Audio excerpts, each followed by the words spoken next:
Hello guys, మీలో ఎంతమందికి గుడ్డు పేగులు కూర తెలుసు? ఏంటి గుడ్డు పేగులు అనుకుంటున్నారా? ఇది మా చిత్తూరు సైడ్ అయితే చాలా ఫేమస్ అండి. ఇది సండే వ్లాగ్. స్టవ్ తెచ్చుకొని పెనం పెట్టుకొని ఒక 5 స్పూన్ల వరకు ఆయిల్ వేసుకోవాలి. ఆయిల్ ఎక్కువైతే బాగుంటుంది. ఆవాలు వేసుకొని పచ్చిమిరకాయలు వేసుకొని బిర్యానీ స్పైసెస్ కూడా యాడ్ చేసుకొని ఎర్రగడ్డలు వేసుకొని బాగా వేపుకోవాలి. తర్వాత వేగిన తర్వాత కరివేపాకు, కొంచెం ఉప్పు వేసుకొని బాగా మగ్గనివ్వాలి. ఉప్పు వేస్తే మగ్గుతుంది కదా త్వరగా, అందుకని ఇప్పుడైతే జింజర్ గార్లిక్ పేస్ట్ వేసేసుకోవాలి. ఈ రెసిపీ అయితే నాకు తెలియదండి, మా అత్తయ్య చేస్తున్నారు, మీకు చూపిద్దామని వీడియో తీశాను. ఇలా జింజర్ గార్లిక్ పేస్ట్ వేసేసి పచ్చివాసన పోయే వరకు బాగా వేపుకోవాలి. ఇలా పచ్చివాసన పోయేదాకా వేపుకొని మనం ముందుగా బాగా కడిగి పెట్టుకున్న గుడ్డు పేగులు, గుండెకాయలు అన్నీ తీసుకొచ్చారు మా ఇంట్లో. సో అవన్నిటిని అందులోకి వేసేయాలి. సేమ్ కొంచెం చికెన్ కర్రీ లాగే ఉంటుంది రెసిపీ. బట్ ఇక్కడ ఏంటంటే మనము స్మెల్ రాకుండా కొంచెం బాగా వేపుకోవాలి. పచ్చివాసన వస్తే అస్సలు కూర బాగోదు తినడానికి. కానీ గుడ్లు అయితే మామూలు కోడిగుడ్ల కంటే టేస్ట్ బాగుంటాయి. ఇప్పుడైతే మనం అందులో కొంచెం పసుపు వేసుకుందాము. 1 స్పూన్ వరకు పసుపు, ఉప్పు వేసుకొని ఆ పచ్చివాసన పోయే వరకు బాగా వేపుకోవాలి.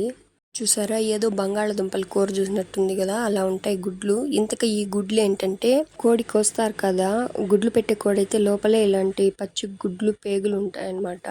వాటిని సపరేట్గా తీసుకొని ఇలా కర్రీ లాగా చేస్తారు. ఈ ఎగ్స్ అయితే చాలా బాగుంటాయి, మామూలు ఎగ్స్ కంటే నాకు చాలా ఇష్టం. మీలో ఎంతమందికి ఇష్టమో కామెంట్ చేయండి. ఈ కర్రీ ఎవరెవరికి తెలుసో కూడా కామెంట్ చేయండి. ఇప్పుడు చికెన్ మసాలాని యాడ్ చేసుకుందాము. మేమైతే ఇప్పుడు ఈస్టర్న్ వాడుతున్నాము. ఆచి చికెన్ మసాలా కూడా చాలా బాగుంటుంది. ఇప్పుడు ఒక అర్ధగంట బాగా ఉడకనివ్వాలి. కొంచెం సేపు తర్వాత ఆయిల్ బాగా పైకి వస్తుంది కుక్ అయ్యాక. అలా ఆయిల్ పైకి వచ్చిన తర్వాత ధనియాల పొడి వేసుకోవాలి. ఒక 2 స్పూన్స్ వరకు యాడ్ చేసుకుంటున్నాము. ఇప్పుడు కారపొడిని కూడా యాడ్ చేసుకోవాలి. మేమైతే కారం కొంచెం తక్కువగానే వేసుకుంటున్నాము, ఒక 2 స్పూన్స్ వేసుకున్నాము అంతే. ఇప్పుడు తగినన్ని నీళ్ళు పోసుకోవాలి. నీళ్లు పోసుకొని బాగా ఒక అర్ధగంట పాటు ఉడకనివ్వాలి.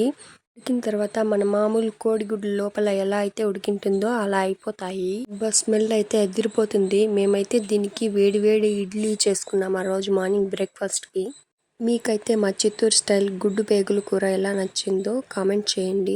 ఈ వీడియో కనుక మీకు నచ్చితే షేర్ చేయండి. అలాగే మన ఛానల్ని లైక్ చేసి సబ్స్క్రైబ్ చేసుకొని బెల్ రింగ్ చేయండి. ఆల్ నోటిఫికేషన్ అని నొక్కితే అన్ని వీడియోస్ వస్తాయి.